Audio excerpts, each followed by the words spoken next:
আব্দুল্লাহ ইবন আব্বাস রাদিয়াল্লাহু তাআলা আনহু থেকে বর্ণিত, তিনি বলেন, যখন ইব্রাহিম আলাইহিস সালামকে আগুনে নিক্ষেপ করা হয় তখন তিনি বলেছিলেন, আল্লাহই আমার জন্য যথেষ্ট এবং তিনি উত্তম কর্মবিধায়ক।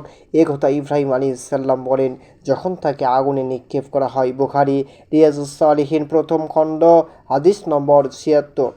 ওমর ইবনুল খাত্তাব রাদিয়াল্লাহু তাআলা আনহু থেকে বর্ণিত, তিনি বলেন, আমি রাসূলুল্লাহ সাল্লাল্লাহু আলাইহি ওয়াসাল্লামকে বলতে শুনেছি, যদি তোমরা আল্লাহর প্রতি যথাযথভাবে ভরসা করো তাহলে তিনি তোমাদেরকে অনুরূপ রিজিক দান করবে যেরূপ পাখিদের দিয়ে থাকেন। তারা ভোরে খালি পেটে বের হয়ে যায় এবং দিনের শেষে ভরা পেটে ফিরে আসে। তিরমিজি, ইবনু মাজার, মিশকাত হাদিস নম্বর 5069।